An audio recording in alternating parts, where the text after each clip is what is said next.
Muito boa tarde a todos. Bem-vindos ao auditório da Associação Nacional das Farmácias. Este é um evento organizado pela área cultural da ANF e Museu da Farmácia. É mais um evento que nós organizamos na área da literatura. Eu relembro que em 2017 e em 2018 organizámos aqui duas conferências sobre o que vamos ler em 2018 e 2019, com a presença de editores e dos tradutores. Eu penso que é uma grande oportunidade recebermos aqui a Tinta da China e a revista Granta, que comemora neste ano de 2019 170 anos da sua fundação e 40 anos do seu renascimento. Esta é uma parceria que temos com a Tinta da China e como eu disse, com a revista Granta, e é com todo o prazer que recebemos no nosso auditório Pedro Mexia, o diretor da revista, Daniel Balfux, o diretor de imagem dessa mesma revista, Madalena Alfaia, das edições Tinta da China, os autores Valério Romão e Dulce Maria Cardoso e Ana Daniela Soares, que é a jornalista da RTP. E, portanto, Ana Daniela Soares, vamos hoje falar do futuro, certo? Vamos tentar. Acho que sim, acho que vamos conseguir falar do futuro, se bem que o futuro traz sempre alguma imprevisibilidade, o que também é bom e dá mais sabores à vida. Foram feitas as apresentações de uma forma simples, penso que suficientes. Pedro Mexia assumiu agora, neste número, a direção da revista Granta, uma revista que já tem vindo a ser editada em Portugal pela Tinta da China. Será uma revista importante, não só para a divulgação da língua portuguesa, mas também para a divulgação de novos autores, mas sobre isso já iremos conversar. O Daniel Balfux assume também aqui um cargo importante, a responsabilidade de cuidar da imagem e de tudo o que aparece aqui em termos de imagem. O Daniel, que é um artista já com um nome na praça, que se divide por várias artes, desde a fotografia ao cinema. A Madalena, que assistiu ao nascimento desta Granta portuguesa e que nos vai tentar aqui contar um bocadinho da história, de como é que surgiu a ideia de editar a Granta em Portugal e também de todo este processo que leva até podermos ter nas nossas mãos esta revista longa. E depois, Dulce Maria Cardoso, uma querida autora, da qual ansiamos arduamente o segundo volume, ou melhor, a continuação da história de Eliette. Esperemos que seja este ano. Isso foi... Não vai ser. Pronto, na nossa última conversa ela tinha-me prometido. Ela tinha prometido. Ok. Não dá para confiar em autores e escritores. Esqueçam, não vale a pena. Já o Valério Romão também... recentemente conseguiu cumprir também uma promessa antiga, que foi terminar a trilogia das Paternidades Falhadas. Se ainda não leram, leiam, porque são livros perturbadores, que não nos deixam indiferentes. E o Valério e a Dulce partilham também esta boa coincidência de terem visto textos seus publicados na Granta e também, pelo menos o Valério, agora a Dulce não tenho bem a ideia, mas o Valério também já viu alguns dos seus textos publicados na Granta Portuguesa, publicados noutras edições da Granta, em outros países, o que poderá ser aqui um bom indício. Se calhar então começava mesmo por pedir à Madalena que nos contasse porque é que a Tinta da China se decidiu a lançar neste desafio quando os números dizem que os portugueses não leem, não compram livros, não querem saber de livros de contos e a Granta é feita de textos curtos, portanto, à partida isto tinha tudo para correr mal, digo eu. É, mas corre muito bem.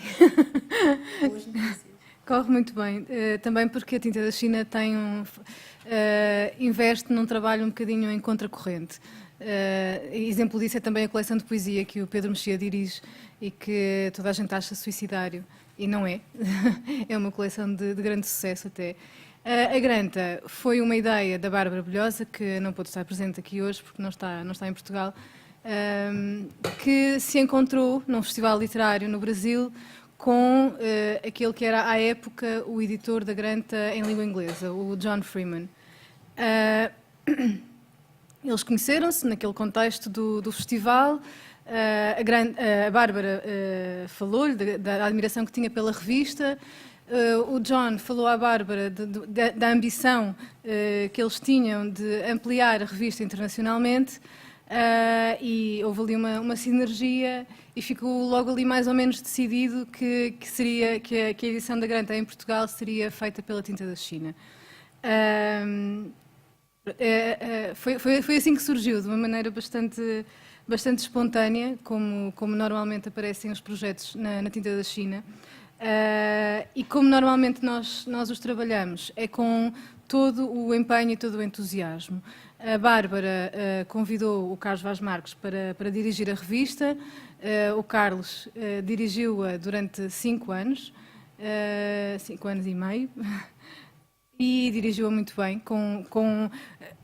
Conseguiu, ou melhor, nós conseguimos acompanhar o entusiasmo do Carlos na direção da revista e foi um grande impulso, de tal maneira que uma das curiosidades que nós costumamos contar é que a Granta Portugal, agora chama-se em língua portuguesa porque é publicada também no Brasil, mas começou como Granta Portugal. E a Granta Portugal foi durante muito tempo, e não sei se ainda é, mas foi durante muito tempo, o caso de maior sucesso das edições internacionais da Granta, que são 12 ou 13.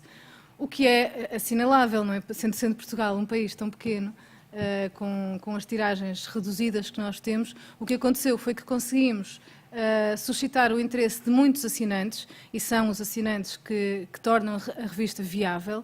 É a confiança dos assinantes que a torna possível. Conseguimos ter muitos assinantes, conseguimos ter muitos autores publicados, autores de língua portuguesa, que depois foram publicados nas edições estrangeiras da Granta. Portanto, há um intercâmbio que também é muito interessante para os autores e em que nós também investimos um bocadinho.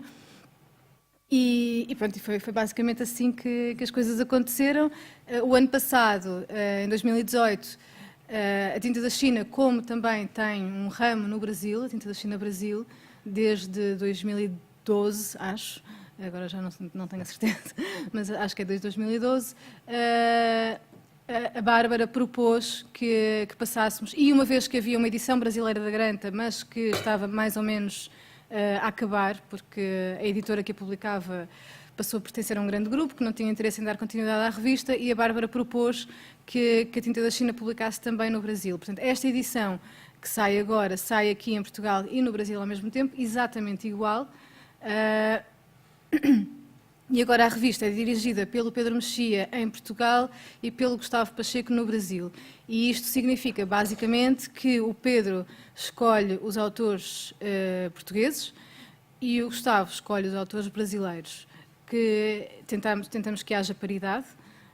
Os textos estrangeiros, porque a revista é composta em partes mais ou menos iguais por textos originais de portugueses e brasileiros, e por textos do arquivo histórico da Granta, um arquivo que tem vindo a ser constituído desde 1979, há 40 anos, e que lançou grandes autores. Portanto é um repositório imenso de possibilidades. E portanto os textos, também há uma parte da revista que é composta por esses textos, que foram escolhidos também a meias entre o Pedro e o Gustavo, tendo em conta o tema e os interesses particulares de cada um, obviamente. Desde o ano passado, este é o primeiro número com esta configuração, com a direção do Pedro e do Gustavo. Desde o ano passado, o Daniel Balfux juntou-se a esta aventura. Quando nós decidimos passar a publicar a revista em Portugal e no Brasil, convidámos o Daniel para ser diretor de imagem, o que significa que ele escolhe os fotógrafos, porque uma das particularidades da revista é incluir ensaios fotográficos originais. Foi uma novidade que nós lançámos para a própria Granta em língua inglesa. Eles não tinham isso como... não era uma possibilidade recorrente, e eles também passaram a publicar mais fotografia depois disso. E o Daniel escolhe um fotógrafo brasileiro e um fotógrafo português para cada novo número, também tendo em conta o tema. E ficámos muito contentes com esta... É muito diferente fazer esta revista agora, porque durante muito tempo ela foi feita exclusivamente pelo Carlos Vaz Marques, em articulação com a editora, evidentemente, E agora são vários, temos aqui vários atores, há uma dinâmica diferente. A revista estava a precisar também de um novo impulso e acreditamos que esta é a melhor maneira de o conseguir. O tema deste número é futuro. Pedro Mexia, imagino que para um crítico literário, uma pessoa tão ligada aos livros, aos autores, aos textos, poder escolher entre as relíquias que este arquivo da Granta tem deve ser quase como uma criança numa loja gigante de brinquedos, ou não? Curiosamente, obrigado eu curiosamente ia mesmo dizer isso, porque há três coisas muito boas nesta minha condição de diretor, de co-diretor da Granta. Uma delas é poder fazer a revista, poder contactar, escolher os textos, contactar com os autores, e a outra é ter aquela password que me permite entrar, uma espécie de tio Patinhas da literatura, que me permite entrar no arquivo da Granta e estar lá para escolher estes 4 textos desta edição. Não sei quantas dezenas de textos eu li, porque fui escolhendo logo, fui eliminando logo os autores que já tinham sido publicados, ou aqueles que obviamente não tinham a ver com o tema, mas todos aqueles que podiam ter, ainda por cima, como é evidente, o critério da temática é um critério bastante abrangente, basta aliás ver este número que se percebe, ou qualquer um dos números anteriores, naturalmente, que se percebe que o tema dá muitas possibilidades de escolha, mas todos os textos que pudessem, todos, não direi porque é impossível, mas muitos dos textos que pudessem entrar aqui eu fui lendo e, portanto, passei umas boas semanas a ler o arquivo da Granta e que mais não fosse, e será com certeza, isso teria sido uma ótima experiência. Além do mais, na verdade, isto aconteceu e acontece agora continuadamente em 2 momentos interessantes e relativamente novos na história de Portugal, quase. Um deles na história cultural de Portugal, certamente. E o primeiro fenómeno curioso é a quase ausência de revistas literárias, que é praticamente uma novidade desde que existem revistas. As revistas foram sendo feitas, a literatura foi sendo feita muito, além dos livros, naturalmente, em 2 polos praticamente distintos, as revistas e as tertúlias, não é? Os cafés, etc. A vida literária passava muito também por isso, e pelos jornais e pelos livros, naturalmente. Mas talvez por ser uma marca conhecida, por ser um nome que as pessoas à partida, que são leitores potenciais da revista, já sabem o que é, não é? Não tenham lido a Granta original, até porque há uma editora e porque há muitos textos que vão sendo publicados, contos e ensaios que vão sendo publicados nas Grantas, na inglesa e nas outras também. Portanto, isso dá é um capital de confiança e de interesse. E a segunda anomalia que está a acontecer, e que tem acontecido, eu até acho que está em ligeira recuperação na história cultural portuguesa, é a nossa indiferença em relação ao Brasil. O desinteresse de Portugal pelo Brasil, com exceção da música brasileira, é uma espécie de escândalo cultural. Todos os escritores brasileiros, enfim, o Paulo Coelho, mas enfim, todos os escritores brasileiros vendem mal em Portugal. Muito mal.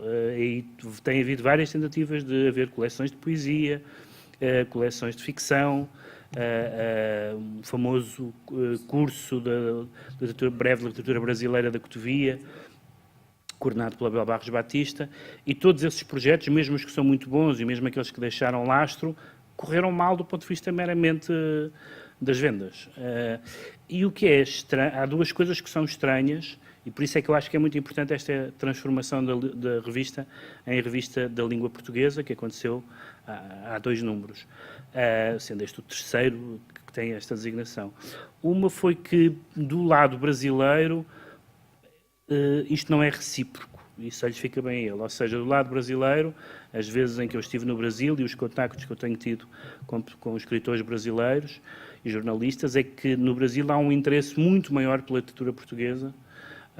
Não necessariamente um conhecimento, em alguns casos um conhecimento, mas em qualquer dos casos um interesse muito maior do que vice-versa. E, portanto, isso há uma vontade de fazer uma ponte e de retomar uma ligação perdida. E a segunda questão é essa ideia de porque é que a ligação se perdeu.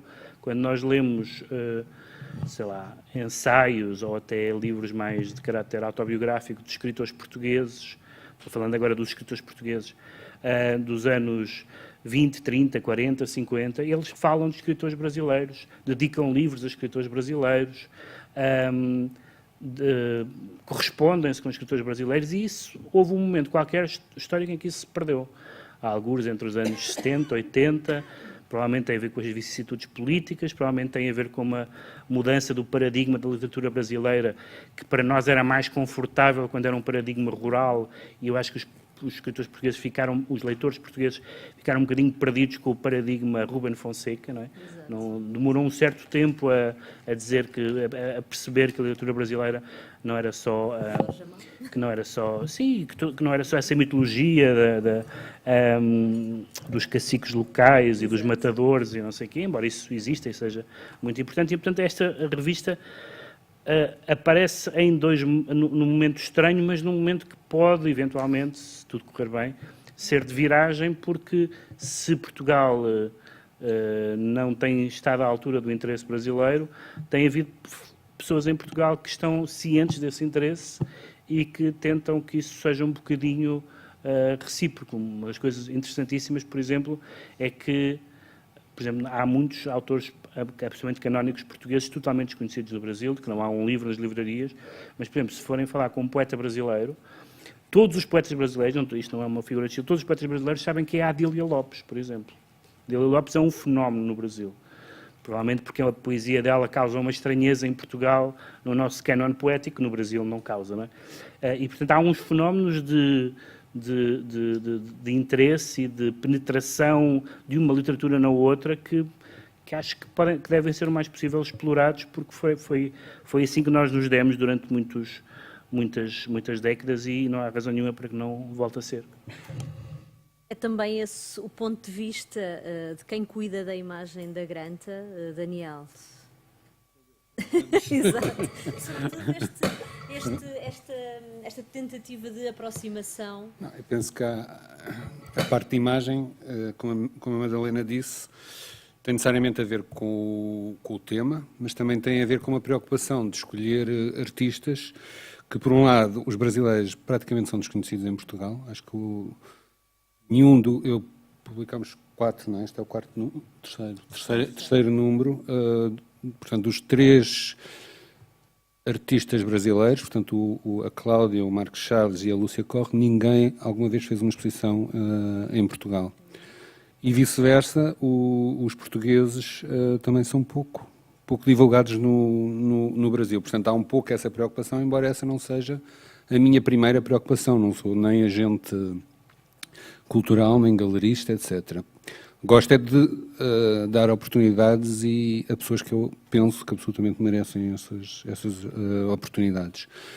Depois, os artistas são escolhidos, por um lado, como a Madalena disse, um brasileiro, um português. Por outro lado, eu impus-me a mim mesmo uma regra que era ser sempre um homem e ser sempre uma mulher. Portanto, todos os 3 números que saíram têm isso. Não quer dizer que não se possa quebrar essa regra, mas eu gostava de dar um bocadinho mais valor, porque de facto é mais fácil escolher homens, porque de facto há mais homens a fazerem fotografias. Portanto, é também um esforço nesse sentido de quebrar o que seria o paradigma normal.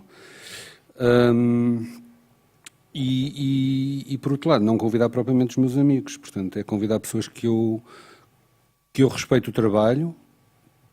Alguns admiro mais o trabalho, outros menos, sinceramente, mas que respeito muito o trabalho. Quer dizer, há coisas que podem estar longe da minha latitude de gosto, não é? Mas penso que o trabalho de edição tem a ver com isso. Tem a ver com eu próprio também me abrir a essas possibilidades, porque são trabalhos que eu reconheço que têm imensa qualidade. Portanto, não é a qualidade que está em causa, é uma questão de gosto, e todos nós já entramos em galerias ou museus e vimos um artista que não é nenhum dos casos aqui, mas que não nos diz nada, mas sabemos que eles, quer dizer, Não é por eu, sei lá, não gostar do Picasso que o Picasso deixa de ser bom, como é óbvio. Eu gosto do Picasso, mas só com o exemplo sempre máximo é sempre o Picasso.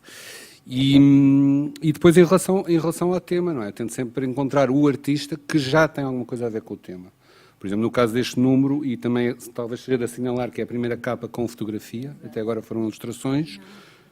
A primeira capa foi a fotografia que foi minha, exatamente, portanto eu passei de um lado para o outro. E também foi uma questão que eu pus quando fui convidado para fazer a edição, é que não me iria, obviamente, autopublicar ou convidar-me a mim próprio, como é óbvio. Mas no caso do Miguel Soares, pareceu-me, quando falaram do futuro, o Miguel Soares acaba de ter uma exposição aqui perto no Museu de Arte Contemporânea no Chiado, e é uma pessoa que há 2 décadas trabalha sobre o futuro. Não é? Começou a trabalhar sobre a ideia do videojogo, a ideia do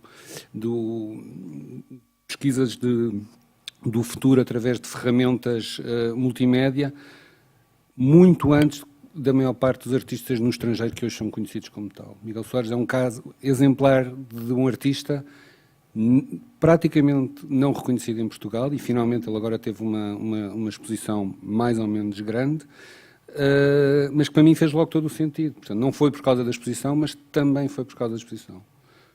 Em contrapartida, por exemplo, no número anterior, que era Os Deuses, que foi o António Júlio Duarte, como artista português, eu aí decidi que não iria convidar nenhum, isto só como exemplos de métodos de trabalho, não iria convidar nenhum fotógrafo, artista, para ilustrar uma ideia de deuses, porque o mais óbvio seria, sei lá, convidar alguém que tenha fotografado, por exemplo, Fátima, ou António Pedro Ferreira, que tem um trabalho incrível sobre as romarias e sobre Fátima nos últimos 40 anos, e que já saiu em livro, e é incrível. E também, obviamente, também pensei nisso, e pensei no António Pedro Ferreira, etc. Mas pareceu mais interessante fazer o contrário, colocar os artistas como deuses, isto é, como pessoas que criam mundos, que é nitidamente o caso do António Júlio Duarte, que o convidei neste caso para só fazer um trabalho sobre cães, que era uma coisa que ele já tem, que é sempre um acréscimo no trabalho do António, mas nunca foi assumido como eu gosto de fotografar cães, e de facto as fotografias são interessantes. E a Lúcia Corre, que é uma artista que está numa latitude da fotografia, mas que é mais, digamos, eu não gosto muito destas divisões, mas pronto, mas que é uma artista visual que constrói caixas para fotografá-las, e essas caixas são, como vimos no último número, são espaços, não é? Há uma então que parece a Igreja do Cisa em Marcos Canaveses, não é? E é uma caixa de cartão, como nós todos temos em casa. Portanto, são 2 artistas que criam mundos, e ao criarem mundos, para mim, são deuses, nesse sentido. Portanto, são métodos de trabalho diferentes que eu penso que acrescentam muito à literatura. A Granta é uma revista de literatura, mas eu também estou interessado em artistas que saibam escrever, de certa maneira, através da fotografia. Magníficos exemplos disto mesmo, aqueles que encontramos neste novo volume da revista Granta. Dulce Maria Cardoso, quando foi convidada para escrever para a Granta, já era uma escritora com nome, já com livros publicados. Qual foi o desafio? Escrever para esta revista, qual foi o principal desafio? Boa tarde. Eu peço desculpa, a minha voz está assim fanhosa, mas vamos lá ver se dá um ataque de tosse, entretanto. Bem, a minha ligação à Granta é afetiva. Eu estava com a Bárbara com... Há que assumir. Exato. Não, porque eu estava com a Bárbara quando ela, nesse tal festival brasileiro, na Flip, quando ela conheceu o John Freeman e quando achou que era uma ideia muito boa trazer a Granta para Portugal, e aquelas primeiras conversas. E depois, o primeiro diretor da Granta foi o Carlos. O Carlos Dulce, deixa-me só interromper para dizer que a Dulce Maria Cardoso escreveu para o primeiro número da Granta, escreveu para outro também, escreveu o texto de abertura do primeiro número da Granta, que para nós foi um momento muito especial. Escolher o texto que ia abrir a primeira revista foi um texto da Dulce Maria Cardoso chamado Em Busca de Deus Desconhecidos. Exatamente. O Carlos tinha-me entrevistado, eu não o conhecia quando da publicação do meu segundo romance. Criámos uma ligação profissional, depois tornámos-nos amigos, mas acima de tudo era uma ligação profissional. Quando ele me convidou, evidentemente, ele não me convidou para escrever o primeiro texto. Ou Porque seja, só é lá escolha a posteriori. Exatamente, ele convidou-me e eu aceitei imediatamente. E fiz aquilo que faço sempre, que é um ensinamento que me vem de uma professora da escola primária, que é tudo o que deve ser feito merece ser bem feito, não é? Tudo o que é feito merece ser bem feito. E, portanto, fiz o melhor que pude. Se é bem feito ou não, depois já fica ao critério de outras pessoas, mas fiz o melhor que pude. Eu tenho uma relação com o conto muito estranha. Eu nunca me sentei a dizer vou escrever um conto. Todos os contos que eu escrevi foram encomendas. Portanto, foram desafios. Eu não consigo pensar nesta coisa pequena. Não consigo pensar, não consigo sentar-me e dizer vou escrever um texto pequeno. Portanto, naturalmente, o que eu consigo é pensar em textos muito longos, são mais de maratonas do que de sprints, mas o conto é um pouco isso. O método é o mesmo? Escrever, deitar fora e voltar a escrever?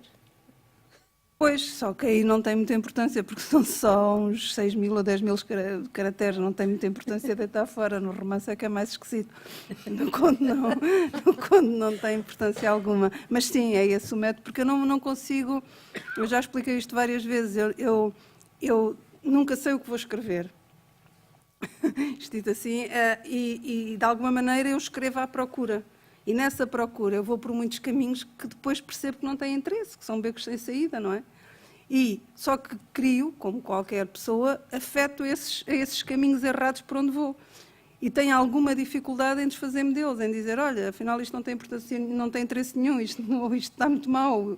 Apesar de reconhecer, quando eu apago e reescrevo, evidentemente que o cansaço já é algum, e que estou mais apostada em chegar a um caminho e, portanto, em chegar a um resultado e já não ando às voltas.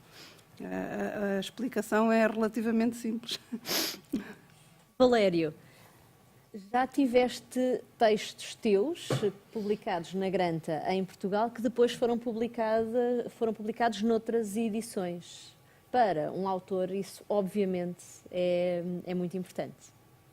Sim, para já, boa tarde, obrigado por estarem aqui, obrigado pelo convite.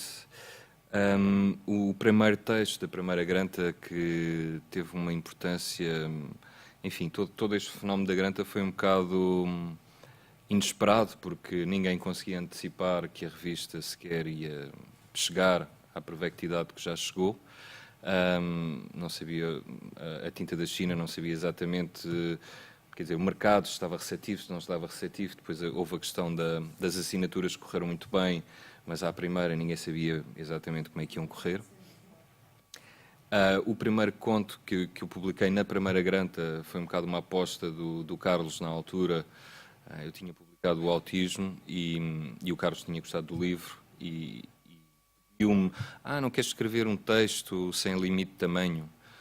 E eu escrevi 80 e tal páginas que acabaram por tornar-se depois um livro de contos. Quando as pessoas me dizem que não tem limite de tamanho, eu aproveitei o pouco tempo que tinha e fui para aí fora. Podia ser uma coisa interessante. E o Carlos, quando recebeu aquilo, disse, eu só precisava de um texto, porque aquilo era muito mais. Não é? Saíram 3.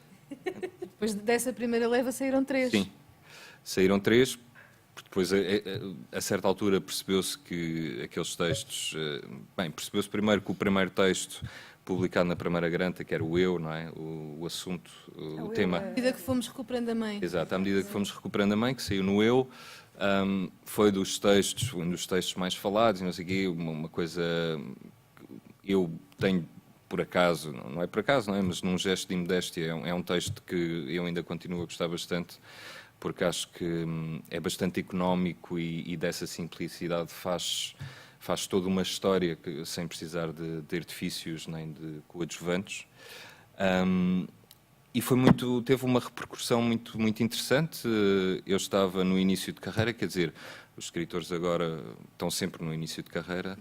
Somos jovens escritores até aos 108 anos, mais ou menos. E esse texto foi traduzido para inglês? Esse texto foi traduzido para inglês para a Granta UK e foi traduzido para sueco, depois dos suecos lerem o inglês, claramente, porque não me parece que tenham saltado essa etapa.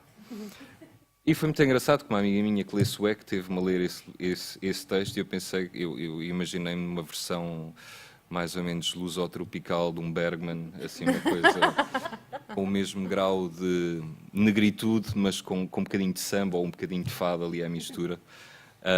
E é sempre, as pessoas às vezes perguntam, mas tu não relês as tuas traduções para ver se as coisas estão bem? Quer dizer, há traduções que eu posso reler, não é? França, tudo bem, inglês, tudo bem, espanhol, italiano.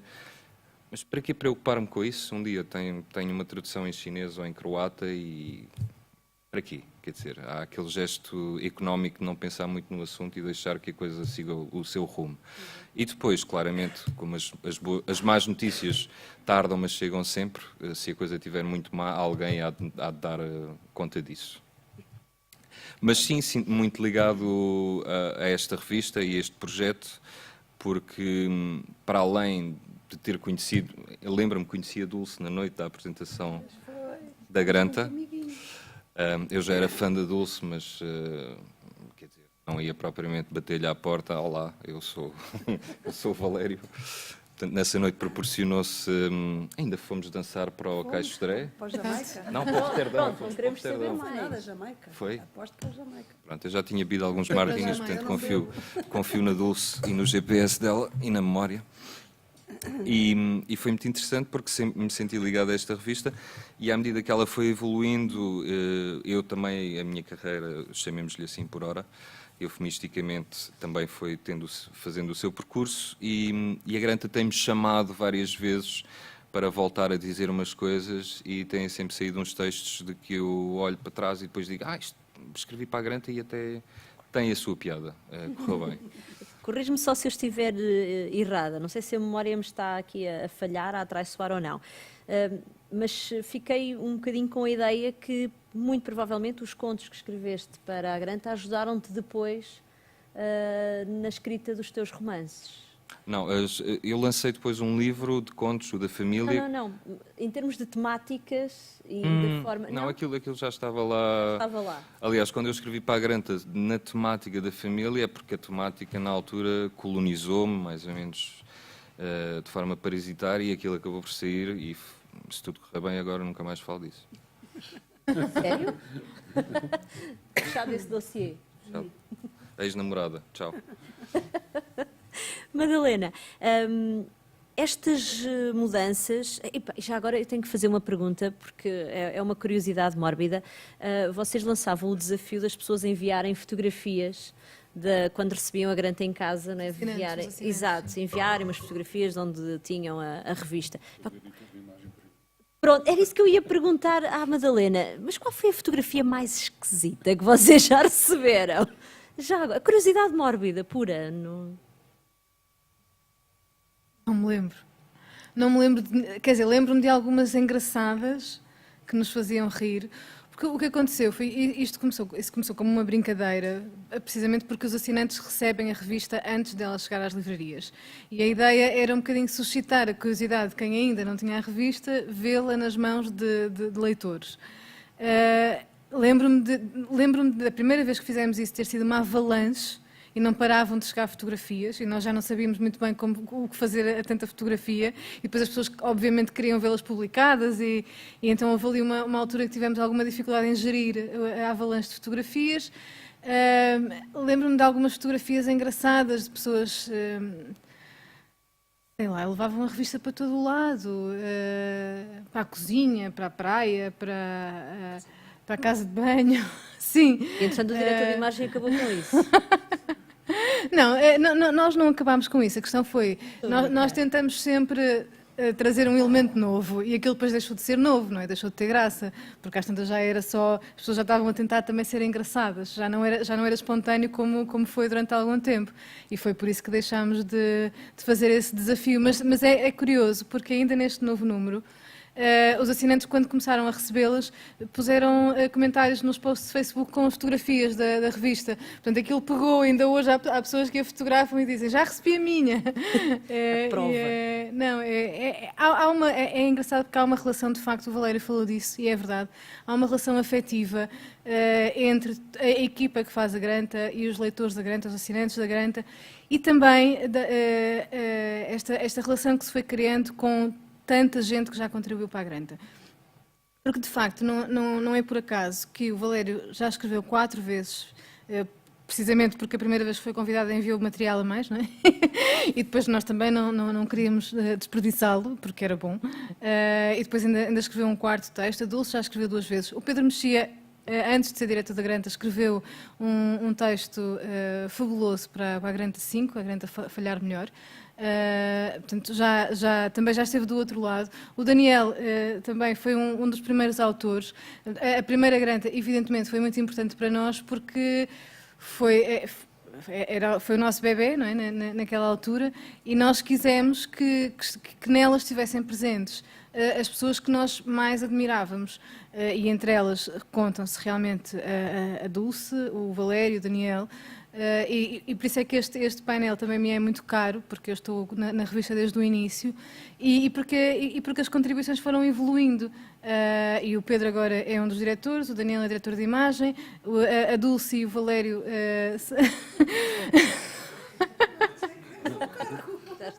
Também querem um posto. Não, vocês estão no plantel de ouro dos autores. E já não sei, isto vinha a propósito de quê? Já não me lembro. Das fotografias. Das fotografias na casa de banho. Enfim. O diretor ter acabado com isso. Eu queria só acrescentar uma coisa, que é, e também um pouco porque a Madalena me lembrou também isso, que é, eu fiz uma capa no início e depois fiz um chamado portfólio, chamado, como é que vocês chamam? Tu foste convidado para fazer o ensaio fotográfico Não, fiz o e ensaio. depois escolhemos a capa a partir Não, mas do depois ensaio. fiz outro que foi o Medo com o Carlos Paz Marques. verdade. Fiz 2 ensaios. A grande diferença da Granta agora ter alguém como editor de imagem é que, e eu há bocado talvez devesse ter mencionado isso, é que os ensaios fotográficos não são pacotes enviados pelos autores. Isto é, quando eu, por exemplo, fiz os meus 2 ensaios, enviei para a Granta e eles agradeceram muito e disseram que era muito bonito e a conversa acabou aí. Os autores que agora são incluídos na Granta, eu trabalho com eles, isto é, eu não digo que gosto muito, digo que gosto, mas pode ser muito melhor, que no fundo sou o editor que eu gostaria de ter tido em todos os meus trabalhos, tento ser para eles. E acho que é essa colaboração que faz com que os trabalhos sejam de facto melhores, isto é, a maior parte dos fotógrafos são muito maus editores de si próprios. Isso é uma regra. E se olharmos para a história da fotografia, encontraremos imensos exemplos de revistas, pronto, e não é para comparar, mas a Vogue americana, que teve o Brodovich e várias outras revistas que puxaram, de facto, por fotógrafos, que hoje são grandes fotógrafos da história da fotografia. O Robert Frank também trabalhou para revistas, etc, etc. Não estou a comparar, obviamente, mas eu... Depois de ter convidado a pessoa, eu estou 3 meses a trabalhar com ela. Ele ou ela manda umas primeiras fotografias e eu digo talvez sim, talvez não. Portanto, fazemos logo a paginação, editamos. Por exemplo, no caso do António Júlio Duarte, tivemos juntos a paginar no computador. Ele trouxe várias imagens que tivemos ali, depois eu mandei para trás, etc. Isto só para dizer que isto não são pacotes prontos que os artistas mandam e está aceito. E, de facto, é um processo que tem durado os 3 meses. Também porque os artistas e eu próprio temos outras coisas para fazer. Portanto, não, é verdade. Claro. Atrás da Cláudia, eu estive atrás dela há não sei quanto tempo, porque ela estava no Egito, ou estava no Brasil, ou estava em Cuba, ou estava... Já não sei. Pronto, e na verdade, esse é um processo idêntico. Evidentemente que até o Daniel vir ocupar este posto... até o Daniel vir assumir este cargo de diretor de imagem da revista, nós convidávamos o fotógrafo, mas não fazíamos de facto este trabalho editorial com o fotógrafo porque ninguém tinha a competência para o fazer. Mas este trabalho que o Daniel acabou de descrever é precisamente o trabalho que nós fazemos com os autores que são convidados. Ou seja, os autores são convidados e depois os textos são todos muito trabalhados, o que é também o mesmo trabalho que fazemos com os textos que são traduzidos, são trabalhados também com os tradutores. Portanto, e de facto, eu acho que também é isto que torna a revista especial. O Valério e a Dulce poderão confirmar isto, e o Pedro também, que é, nós não nos limitamos a receber os textos e a publicá-los, ou a corrigir as gralhas. De facto, nós tentamos que haja esta ligação, como de resto é assim que também fazemos os livros. Mas isto propicia realmente um trabalho de equipa que é também muito interessante e que é aquilo que nos permite também continuar a acreditar que a revista faz sentido.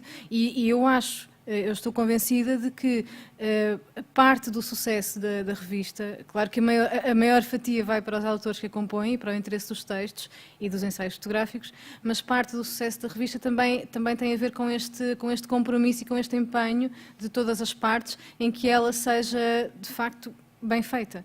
Podemos falhar às vezes, mas tentamos muito que ela seja bem feita.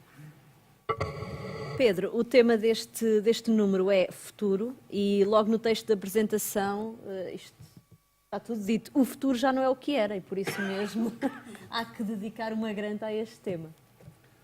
Sim, é um tema que é um daqueles temas que pode ter muitas abordagens, mas eu achei, em relação aos convites que fiz e aos textos que escolhi, aos textos estrangeiros que escolhi, houve uma certa propensão ensaística, porque me pareceu um tema eminentemente ensaístico e filosófico até, sem prejuízo de o texto, pode ser que é o texto que eu gosto mais, porque é o único autor da revista que já morreu, portanto as outras pessoas não se vão importar com a distinção, embora o texto que eu gosto mais dos que eu escolhi é o texto da Anita Bruckner, que não tem nada a ver com isso, não tem nada a ver com o futuro no sentido filosófico, é o futuro individual das pessoas e das famílias.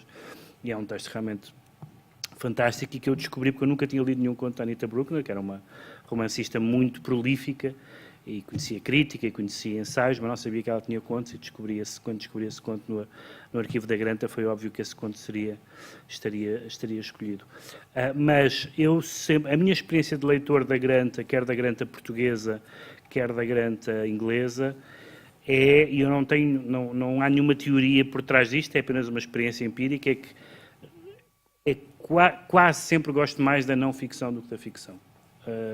E isto não revela nenhuma hostilidade minha em relação à ficção curta ou ao conto, pelo contrário, sou um grande fã do conto como género, é um género muito pouco estimado em Portugal, mas acontece que a Granta dá espaço, como apesar de tudo, nós lemos contos, enfim, querem revistas mais que não são apenas revistas literais, estou a pensar nas revistas tipo New Yorker, etc.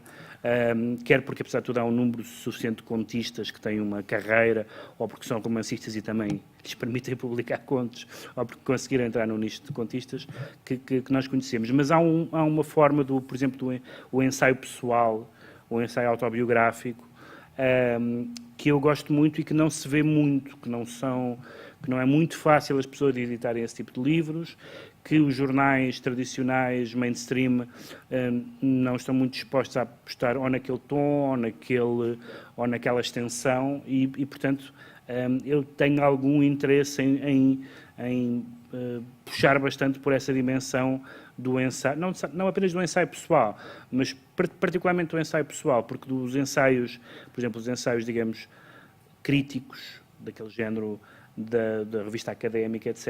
Apesar de tudo, há publicações, mais ou menos, no campo da literatura, nomeadamente a Colóquio Letras, a ler com uma filosofia completamente diferente, mas são geralmente textos críticos sobre uma obra de outra pessoa. Mas esta ideia da pessoa escrever sobre o seu avô, ou sobre a terra de onde se exilou, esse tipo de abordagem que, por exemplo, em Inglaterra e nos Estados Unidos, enfim, nos Estados Unidos até por maioria de razão, dada a diversidade étnica e cultural. Memoir existe como género, não é? Exatamente. E, portanto, eu puxei muito por isso. Neste caso, como eu disse no princípio, aliava-se a esse facto, o facto do futuro ter uma grande componente de adivinhação.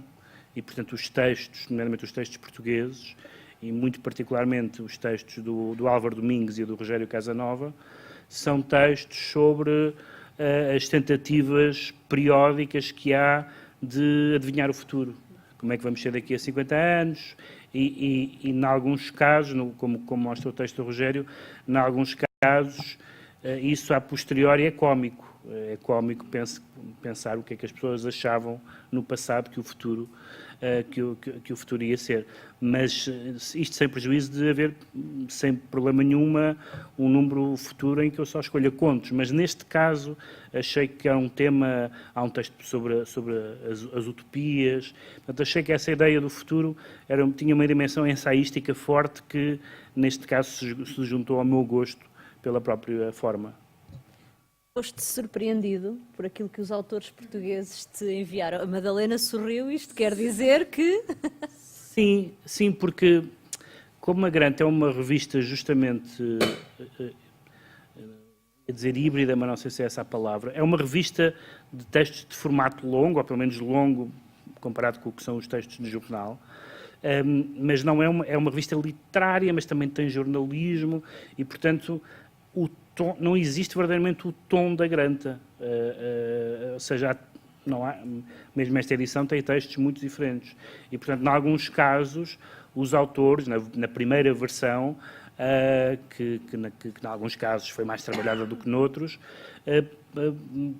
formataram na sua cabeça e no seu texto um texto, por exemplo, com uma conotação mais, ou com uma formatação mais académica, por exemplo, ou mais de artigo de opinião, ou mais seja do que for, e que em alguns casos é útil, ao trabalhar o texto, dizer, bom, mas isto é para um autor, isto é para um tipo de leitor que não é o leitor, por exemplo, universitário, embora haja certamente público universitário que lê a Granta, mas, portanto, ter uma noção, adequar, de certa forma, a linguagem e o estilo, não o estilo pessoal de cada um, não é disso que se trata, mas adequar a forma do texto e a abordagem do texto aos leitores que nós vamos sabendo, e sobretudo as pessoas que estão desde o princípio na editora, que sabem até, em alguns casos, quem são concretamente, não é só o leitor tipo, mas é a pessoa A, B, C e D, eu isso não tenho tanta noção ainda, como é evidente. Conheço muitas pessoas que leem, mas à medida que se tem uma noção de qual é o leitor da Granta, mais facilmente acho que se ganhará, como eu espero ganhar, a noção de que este texto não é para a Granta, ou é para a Granta, e que não é uma questão qualitativa necessariamente. Claro que a questão qualitativa é importante, mas este texto é muito bom, mas isto é para, suponhamos, uma revista de filosofia, ou isto é para um ensaio académico, isto é um esboço de uma tese de mestrado, ou coisa do género. E esse tipo de coisas podem acontecer, sobretudo, quando esse ponto é um ponto que realmente me preocupa não em relação à Granta, mas que eu acho um pouco preocupante em Portugal. Eu já fui jurado de alguns prémios de ensaio e 95% são trabalhos académicos, ou seja, não há pessoas a escrever ensaios fora da universidade. Isto, para a universidade é bom, mas para o que está fora da universidade é mau. Ou seja, alguns dos grandes ensaístas de qualquer língua não foram académicos. E, portanto, a possibilidade de haver, no limite, de haver pessoas que escrevam ensaios para publicar na Granta, ou noutras revistas como a Granta. A pessoa que diz, mas eu não vou escrever isto porque eu não posso apresentar isto num seminário, nem vou mandar isto para uma revista com peer review e essas coisas todas. Mas espera aí, há aqui um sítio que publica este tipo de coisas. Nós, uma das vezes, aliás, que eu participei num desses júris, fomos ver e tivemos que eliminar vários concorrentes que já tinham sido publicadas, teses de mestrado e de doutoramento e tal, porque é o destino normal da escrita ensaística em Portugal, pelas razões de não haver onde publicar, e haver onde publicar pode contribuir para que isso não seja assim. Voltando a falar do futuro, a Dulce e também o Valério participam em muitos festivais literários lá fora. Que futuro é que prevêem para a língua portuguesa? Há curiosidade por aquilo que se escreve em Portugal? É a resposta sincera. Claro, sempre. Eu direi que não. Direi que não.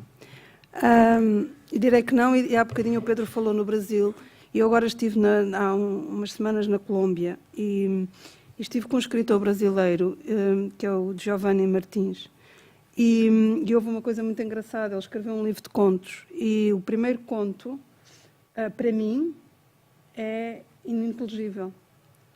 Ou seja, eu não consigo perceber o que é que ele diz. Não é não conseguir perceber uma palavra. Há muitas frases, há muitos parágrafos que eu não sei o sentido. E isto demonstra como nós nos estamos a afastar. E claro que se pode dizer, mas há regionalismos em Portugal que também nós não percebemos. Não é verdade, não é o mesmo tipo de afastamento. Nós estamos, de facto, a afastar-nos. E daí talvez o desinteresse, não sei. Porque se torna mais difícil ler, torna-se mais difícil chegar àquela realidade. Dulce, quando dizes nós? Nós, brasileiros e portugueses, uns dos outros. Acho que não há... Depois, claro, poderá haver mais eles estarem os brasileiros mais informados do que nós, mas eu acho que isso tem a ver com o número. Eles são mais, nós somos menos, e eu acho que isso é relevante. A Adília Lopes, por outro lado, como o Pedro disse, por exemplo, na Colômbia ela também é muito popular. Eu acho que a Adília Lopes é popular em todo lado. E ainda bem, porque ela merece toda a atenção. Mas acho que sim, acho que o passado não está a ser suficiente para construir o futuro. Acho que não está a ser suficiente. Sobre a língua portuguesa, e grande parte, e isto prende-se com o Brasil, por isso é que eu falei do Brasil, porque grande parte da importância da língua portuguesa está no facto de ser falada por 200 milhões agora, não é? E não há, de facto, nós continuamos a ser uma língua residual, ainda que nós tenhamos esta ideia de não sermos essa língua residual. Na verdade, quase todas as línguas são, tirando o inglês, não é? Que quem escreve em inglês tem uns anos, umas décadas de avanço. Porque esta questão das traduções, que é muito interessante, implica muito tempo e custos, não é? E, portanto, aliás, eu acho que as línguas são, de facto, um castigo. Falo sempre no episódio da Torre de Babel, que foi, não é? Deus, quando os homens queriam construir a torre até ao céu, Deus pôs todos a falar línguas diferentes, fez com que todos falassem línguas diferentes para que se tornasse impossível a construção. Portanto, esta ideia da incomunicação, esta ideia de cada país falar a sua língua, não é construtivo, não é interessante. Para mim não é nada interessante. E como trabalho com a língua, quando digo isto, causa sempre uma espécie de... Parece que sou uma traidora. Mas na verdade é porque, para mim, a língua é apenas um utensílio, é uma maneira de chegar ao outro.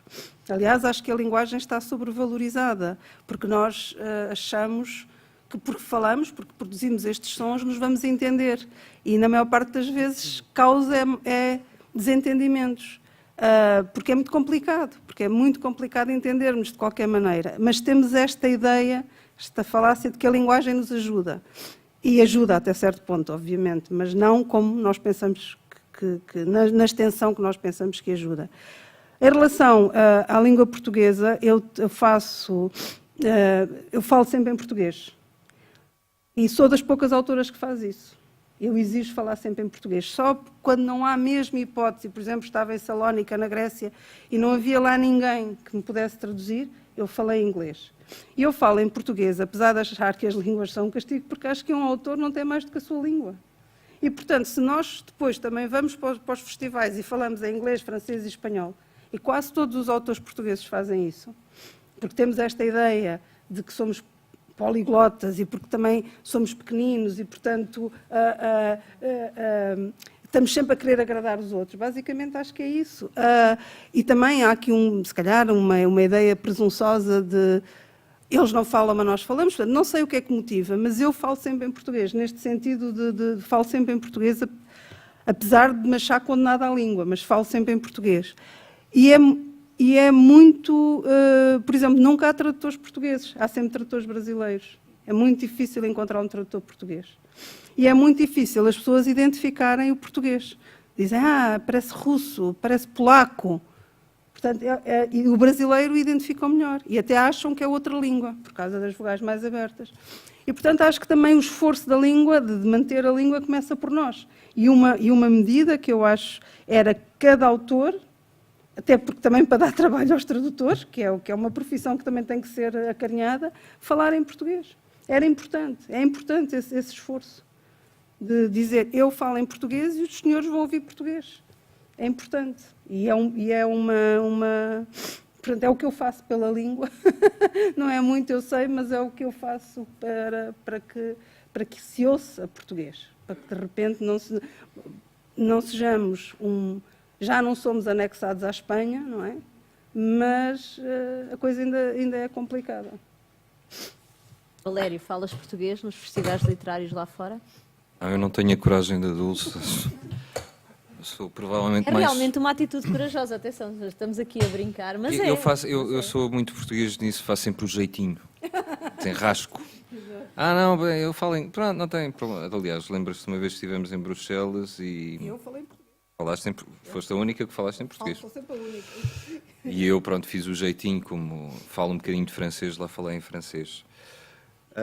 Mas sim, se calhar não devia fazer, mas é aquela coisa um bocado tonta. Acho que nós, os portugueses, somos um bocado presunçosos com esta questão de sermos ultraperiféricos, mas sabermos, ou termos a ideia que sabemos imensas línguas. Falamos línguas. Podemos ser pequeninos, mas falamos inglês e francês e vocês nananã. A coisa depois não é bem assim, depois verifica-se que há muito mais países e pessoas e povos que falam uma série de línguas. Mas pronto, temos esta ideia e se isto nos dá algum conforto, sabe Deus como precisamos dele. Em relação ao futuro da língua portuguesa, uma coisa que a Dulce diz com toda a razão, este afastamento tectónico do português brasileiro e do português de Portugal é uma coisa que evidentemente daqui a 200 anos será uma língua completamente diferente. Serão duas línguas completamente tão diferentes que chamar-lhe português do Brasil será quase um insulto ou uma espécie de arcaísmo. Talvez não, quer dizer, estamos em futurologia, não é? Em achismo puro, mas pelo menos é a tendência que se parece desenhar. Tirando o Brasil, pronto, morremos a nível de língua, podemos ser cultivados como uma coisa mais ou menos exótica. Pois esta coisa da literatura é muito... Como em todas as artes, como em todos os domínios da atividade humana, há muita moda, há muitas correntes, há muito zeitgeist que guia quem é que vai ser traduzido, quando, que tipo de autores são interessantes agora, que tipo de personalidades, porque depois temos muito o culto autoral. Aliás, vimos com a Ferrante, não sabendo quem era a Ferrante, toda a gente queria saber quem era a Ferrante e o culto autoral estimulou imenso as vendas da Helena. E nós temos muito isso, portanto, compramos os livros, mas compramos também e, sobretudo, uma imagem, uma identidade que vem associada. E essa identidade flutua ao longo do tempo e a respeitabilidade que essa identidade tem também é diferente ao longo do tempo. O que faz com que há autores que agora são muito ouvidos, e felizmente, porque têm qualidade que há 30 anos não o seriam, e vice-versa.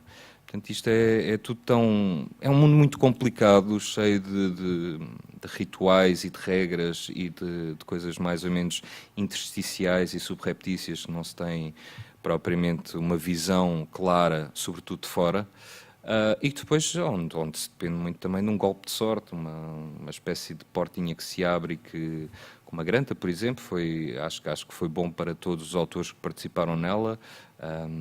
Acho que no princípio ainda se sentiu mais porque andava mais nas bocas do mundo, sentiu-se mais esse efeito, mas acho que continua a ser um veículo importante para que a erosão da língua tarde mais a acontecer, da língua portuguesa. Que a sensação que se tem é que, efetivamente, ninguém sabe o que é que resulta junto dos leitores, não é, Madalena? Tu que estás na tinta da China... Temos umas ideias, Exato, vamos tendo umas ideias. mas somos muito surpreendidos, não é? Eu falo, já agora, falo da minha experiência enquanto jornalista. Na televisão nós temos as audiências minuto a minuto, portanto, no Todas as Palavras eu consigo perfeitamente perceber onde é que as pessoas, que parte do programa é que as pessoas viram exato, em que parte é que perderam interesse, onde é que aumentou o nível, o número de espectadores, quando é que eles se foram embora, ou quando é que a maior parte se foi embora, ou, enfim. Portanto, conseguimos ter uma ideia. E, na verdade, não há fórmulas nem regras. Ou seja, quando, por exemplo, partimos do princípio, vamos pôr, se calhar, este autor na segunda parte do programa porque é mais conhecido que o primeiro, e depois olhamos para as audiências e o primeiro fez uma audiência espetacular e o segundo nem tanto. Ou seja, para nós que também falamos com os escritores e falamos de livros, nós próprios também não percebemos muito bem, afinal, o que é que os telespectadores, neste caso, e eventuais leitores, estão à procura. Imagino que este jogo também seja um jogo complexo da parte de quem edita.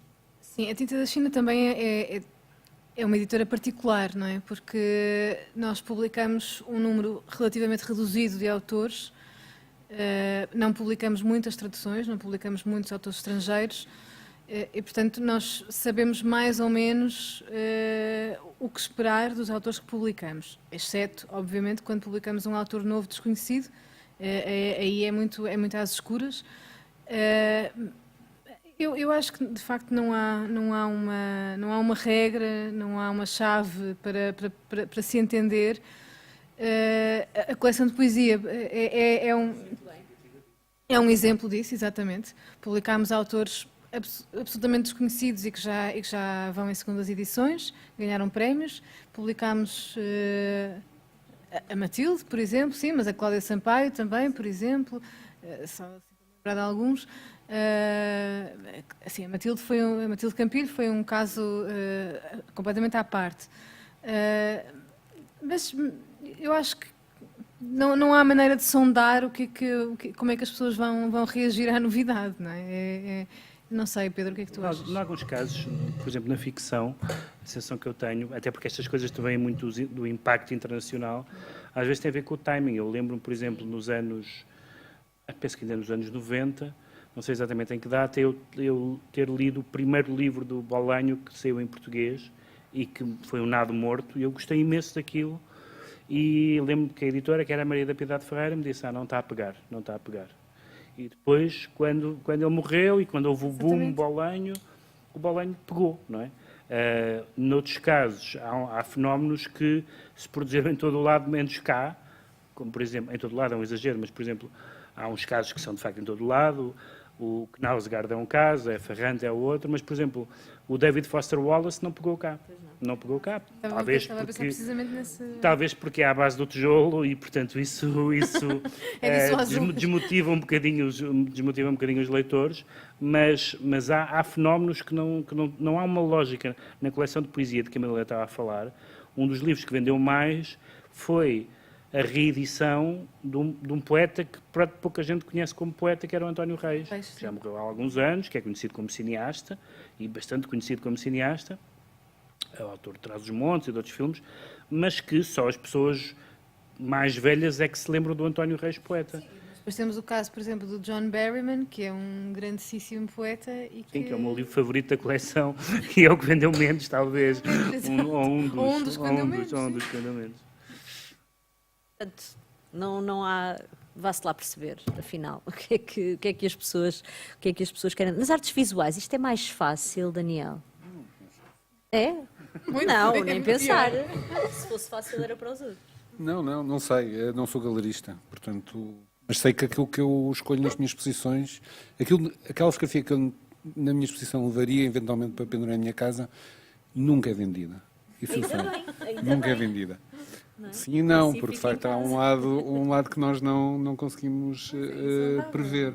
Por outro lado, em relação às imagens, se calhar o que a Dulce estava a dizer, que nós achamos que percebemos todas as línguas, etc., imediatamente uma pessoa pensa que a fotografia é universal, não é? E a fotografia é uma coisa que hoje em dia nós todos achamos que sabemos fazer, sabemos entender e, na verdade, quase ninguém consegue fazer e quase ninguém consegue entender. Portanto, é um pouco como a linguagem, né? As fotografias tornaram-se pictogramas, tornaram-se como aquele sinal de casa de banho que todos nós entendemos quando vemos em qualquer lado do mundo, sabemos onde é a casa de banho, já não temos qualquer dificuldade, ou a saída, ou não sei o quê. E as fotografias tornaram-se muito isso, portanto, ou são assim e não têm muito interesse, ou de facto têm uma profundidade e poucas pessoas também conseguem chegar a elas. Portanto, tem relações também com essa coisa que a Dulce e o Valério estavam a falar do texto. Sim, sim. Sim, eu às vezes até com os meus alunos que estão muito preocupados exatamente com o futuro, não é? Que toda a gente fotografa, não é? Todos nós, não deve haver aqui ninguém que não tenha uma máquina fotográfica no bolso. Eu digo-lhes também que toda a gente tem uma caneta no bolso. E, no entanto, só poucos é que são escritores. Mas agora já não é verdade, já não toda a gente tem a caneta no bolso, a questão é essa. Não, estou a dizer, mas toda a gente pode escrever, Pois, mas só muito poucos de nós é que são escritores, é isso que eu quero dizer. Portanto, só poucos de nós é que conseguem ser fotógrafos também. Só Isto é uma mensagem de otimismo, por favor. Não, mas até eu acho que o otimismo é perceber como é que nós nos estamos a mover para tentar inverter isto. Uma das coisas que me preocupa muito é que a ficção está a ficar muito mal vista. Por exemplo, há uns anos qualquer livro dizia que qualquer semelhança com a realidade é pura coincidência, e neste momento é baseado em factos reais, sempre. Ou então é a vida do autor. Portanto, se não é baseado em factos reais, é a vida do autor que vem logo ali. E, portanto, esta ideia e a ficção, que é uma maneira de sublimar a verdade, não é? E de apontar futuro, está a ficar muito mal vista, está muito presa ao baseado em factos reais e ao passado, e os próprios criadores estão a ficar muito preguiçosos, porque nem precisam de construir textos em que outro se identifique, porque se aquilo correr mal, eles têm sempre a ideia de isto foi baseado em factos reais. E o próprio leitor a ler, mesmo que não acredite muito naquilo, não é? Diz, mas isto aconteceu. Portanto, há aqui uma perversidade, eu acho. Só dizer uma coisa. Uma vez assisti a uma cena de duas amigas a comentarem um romance muito mau, mas não é isso que interessa para o caso, e abriram a última página, estavam a falar dos méritos e do interesse do romance. Uma conversa muito pouco literária, mas também não é isso que interessa. Mas depois a observação que eu achei interessante foi que isto foi, imaginemos, em 2015, e uma delas diz para a outra: olha, agosto de 2015, isto foi escrito este ano. Portanto, estava fresco, era tipo daqueles produtos que só duram, têm data de validade. Isto foi escrito, portanto é sobre a nossa vida. Se fosse há 100 anos não interessava nada, mas foi escrito há 2 meses isto. E a reação que esta frase provocou na outra pessoa, dizer, então, se isto foi escrito agora, é sobre nós, e portanto vou ler. Eu achei isso muito interessante, porque é uma reação totalmente antiliterária, não é? Digamos assim, não é? Em que há toda uma mitologia verdadeira ou falsa da intemporalidade na literatura, mas aquelas duas leitoras valorizavam aquilo. Isto é fresco, está fresco, é um produto fresco, não é um enlatado. E eu achei muito fascinante como critério literário. Abrimos por esta altura o debate à plateia. Coloquem as vossas questões. Eu não sei se alguém tem, pelos vistos.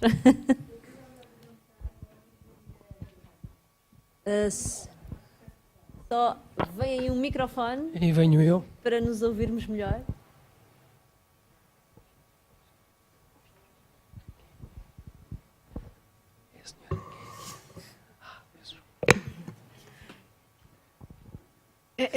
A senhora estava a perguntar a origem do nome da revista.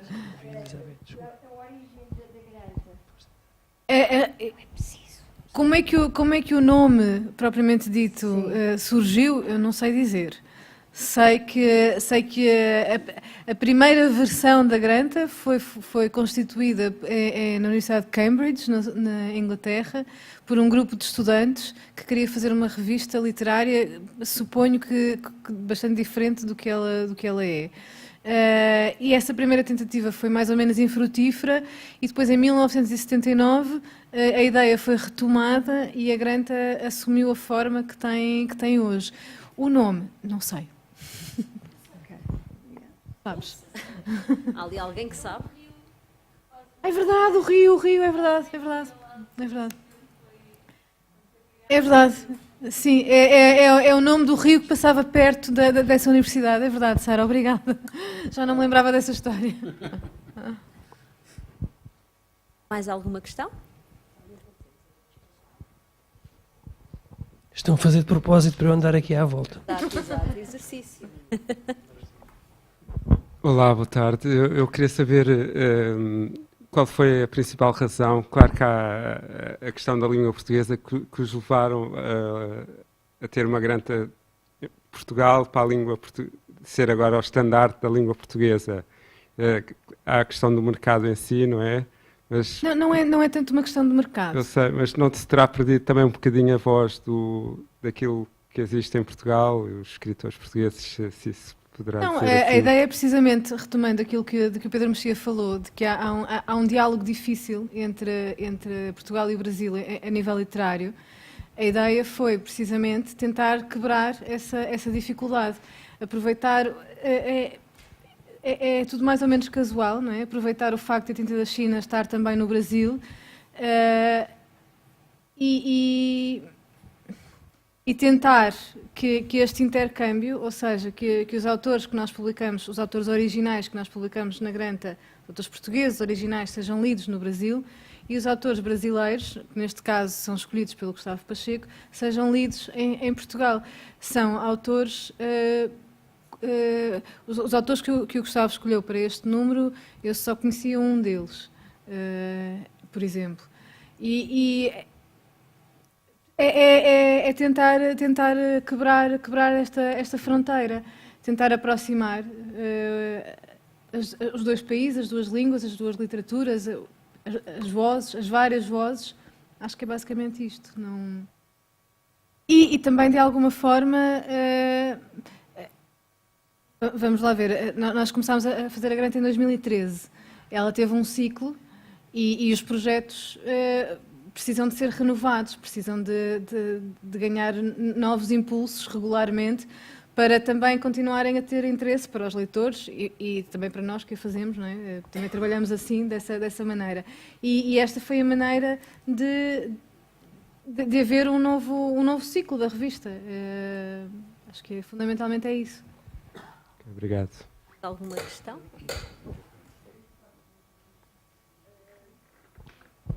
Senhora? Boa tarde. Muito obrigada por me terem proporcionado esta experiência. Eu não gosto de falar com o microfone, eu acho que as pessoas me ouvem. É por causa da gravação. Que horror. Muito obrigada por me terem proporcionado esta experiência. Eu não conheço a revista, portanto, fiquei bastante surpreendida. Também não percebo porque é que não conheço e acho que, por aquilo que ouvi, o nosso futuro vai ser muito mau. Vai ser muito mau por várias razões. Eu estou à beira da reforma, gosto de ler, a minha intenção é passar a conhecer mais coisas e a fazer mais coisas, porque passei 48 anos a trabalhar frente a um computador e aqui vêm as novas tecnologias que nos servem para muita coisa, mas que nos estupidificam das 8 da manhã às 6 da tarde completamente, porque estamos ali. Depois o resto do tempo, quando podemos, lemos, mas é efetivamente muito pouco gratificante. Em relação ao que disseram das línguas, eu sempre que posso falo em inglês, porque é a garantia que eu tenho que eu vou dizer aquilo que quero, como quero. Não há distorções em tradução. Porque, pela experiência que eu tenho, se eu estou a escrever em inglês para um dinamarquês que está a viver em Inglaterra, ao terceiro e-mail eu já não lhe respondo, porque ele está convencido que fala melhor inglês que eu, porque ele é dinamarquês e está a falar em inglês, portanto fala muito melhor dinamarquês que eu, que sou uma portuguesinha, e então distorce tudo, e ao terceiro e-mail eu já não lhe estou a responder, já não lhe dou resposta, já não quero saber dele para coisa nenhuma, porque ele já não merece a minha resposta. Portanto, a certeza, para eu ter a certeza que estou a dizer aquilo que quero, como quero, eu tenho que falar em inglês, porque não posso ter distorções de tradução, porque é muito raro nós termos um bom tradutor ou tradutora portuguesa. Normalmente temos brasileiros. E como se sabe, eu sou muito má para não, peço desculpa. Como se sabe, as traduções brasileiras são muito distorcidas. Muito obrigada pelo seu contributo. Eu é que agradeço terem-me proporcionado esta experiência, foi muito gratificante.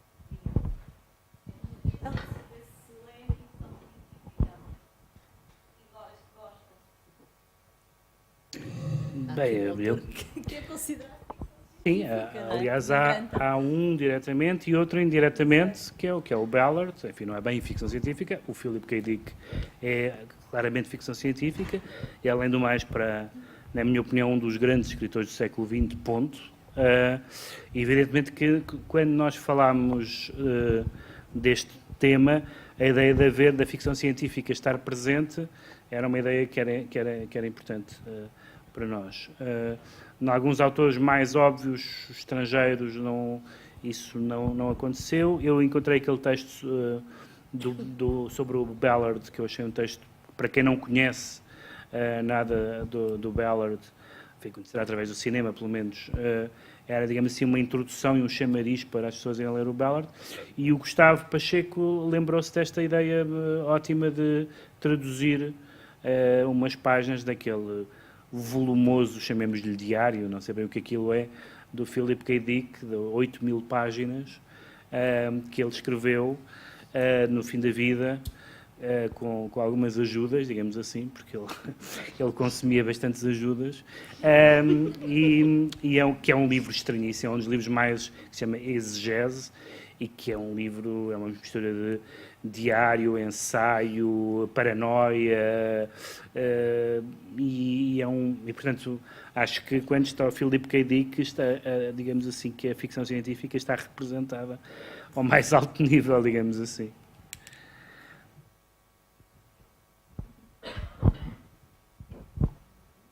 Parece-me que não temos mais questões.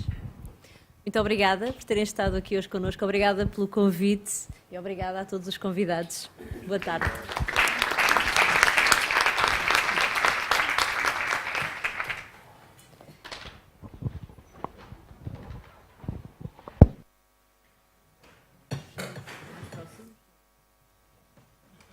Alguma coisa já... Sim, porque queria gravar a volta dos livros.